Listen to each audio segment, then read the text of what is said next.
Om Swastiastu, Salam Nusantara. Pemirsa, selamat datang di Beranda Nusantara hari ini bersama saya Novara Krisna. Beragam informasi dari berbagai pelosok Nusantara akan segera hadir untuk Anda. Sebelumnya, silakan follow dan subscribe semua sosial media kami dengan akun Jawa Post TV Bali untuk informasi menarik lainnya. Disiarkan dari studio Jawa Post TV Bali, inilah Beranda Nusantara.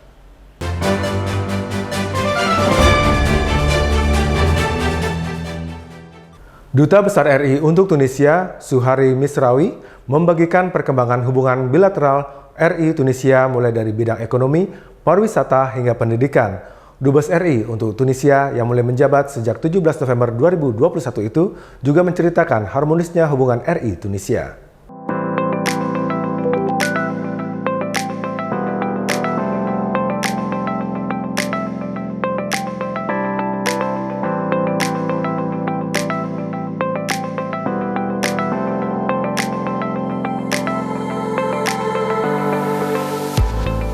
Indonesian African Forum yang di Bali ini membangkitkan kembali semangat perjuangan negara-negara Asia Afrika, dan memang isu yang diangkat lebih kepada isu ekonomi, bagaimana hubungan antara Indonesia dengan Afrika itu mampu membawa manfaat yang lebih besar dalam bidang ekonomi. Karena itu kemarin itu kesepakatan kerjasama dalam bidang perdagangan itu mencapai sekitar 3,5 miliar dolar. Ya, pada tahun 2018 itu angka di bawah 1 triliun, sekitar 815 miliar. Itu artinya bahwa kerjasama perdagangan antara Indonesia dengan negara Afrika itu sangat luar biasa, baik dalam skema investasi, dalam skema ekspor-impor, dan lain-lain. Jadi ini menunjukkan bahwa dari Konferensi Asia Afrika tahun 55, Indonesia sekarang memainkan peranan yang sangat penting dalam kerjasama perdagangan.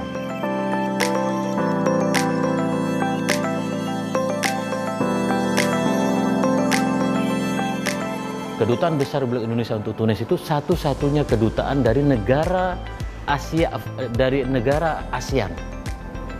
Jadi tidak ada kedutaan Malaysia, Singapura, Thailand, Vietnam, hanya kedutaan Republik Indonesia dari negara ASEAN di Tunisia.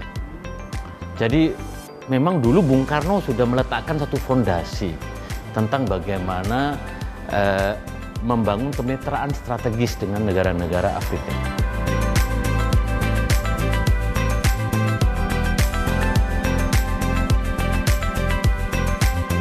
Ya, alhamdulillah saya tahun pertama itu ekspor kita ke Tunisia itu di angka 100 juta US dollar ya. Sekarang kita sudah mencapai di angka 250-300 juta US dollar. Nah, kita memang kendalanya tidak punya PTE, Preferential Trade Agreement, yaitu kesepakatan item-item tertentu dalam kerjasama ekonomi. Nah, alhamdulillah kami sudah melakukan finalisasi PTE dan akan segera ditandatangani.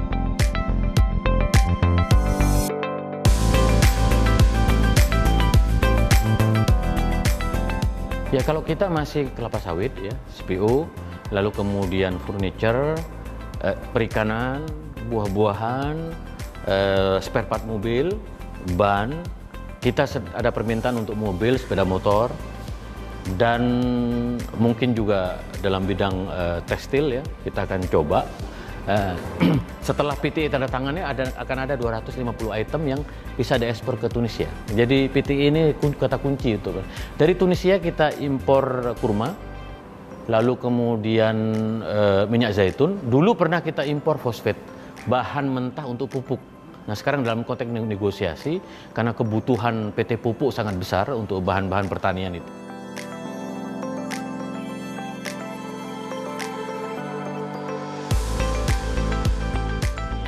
Kopi sedang berjalan, kita produksi kopi kita setahun itu 750 ribu ton, kan separuhnya sekitar 350 ribu ton itu diekspor ke luar negeri. Jadi ada permintaan juga kertas ya. Jadi dengan PTE yang akan kita tangani ini, itu akan membuka peluang ekspor kita ke Tunisia.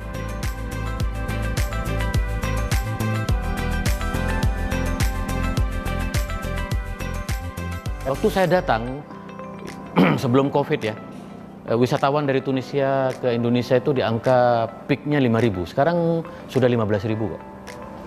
Keterkenalan Indonesia sangat luar biasa di Tunisia karena promosi. Memang sebagian besar ke Bali. Tahun depan kami akan melakukan promosi besar-besaran untuk mengenalkan Labuan Bajo, untuk mengenalkan Lombok, untuk mengenalkan Bau-Bau, Danau Toba, dan beberapa Bromo itu sangat populer.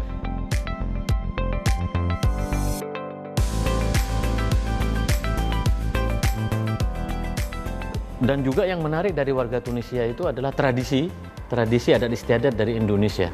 Dari segi pakaian, tarian, hasil kerajinan dari Indonesia itu juga menjadi makanan gitu. Karena kita juga sangat kaya dari segi makanan.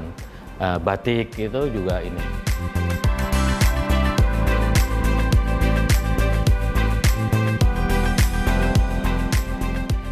Ya, di Start Pendidikan mengalami peningkatan yang luar biasa. Waktu saya baru datang, jumlah mahasiswa sekitar 70 orang. Sekarang udah 500. Jadi, melalui diplomasi saya, jatah untuk kuliah di Tunis tahun pertama 30 orang. Tahun kedua 50, sekarang udah 70 orang. Dan saya juga mendorong supaya, karena kebanyakan belajar agama dari pesantren, sekarang saya mendorong untuk belajar kedokteran. Karena Tunis juga bagus kedokteran, juga psikologi, belajar bahasa Arab, belajar HI, ada yang belajar filsafat juga. Jadi saya sudah diversifikasi supaya tidak semua belajar agama, belajar juga ilmu-ilmu umum. Sebaliknya untuk Tunisia kita juga buka kesempatan untuk belajar di Indonesia.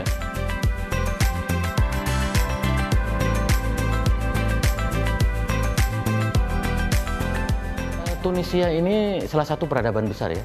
Bahkan kampus Zaitunah itu lebih tua daripada Qarawiyyin di Fes, Maroko, dan di Al-Azhar. Al-Azhar Mesir itu dulu cikal bakalnya dari Tunisia. Jadi sejarah itu. Jadi kalau kita belajar di Tunisia, kita kayak belajar di abad ke-7. Memang bangunannya seperti abad ke-7 gitu. Jadi kita tahu sejarah. Kan sejarah itu kan ya kata Bung Karno, jangan melupakan sejarah. Tapi kalau kita datang ke Tunisia itu kita bangga dengan sejarah kita.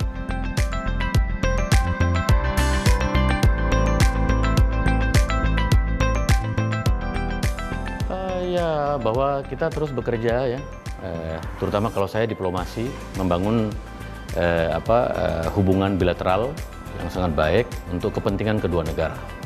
Maka cinta kita kepada negara ini kita harus buktikan dengan kerja-kerja nyata untuk Indonesia yang lebih baik, untuk Tunisia yang lebih baik, untuk dunia yang lebih baik.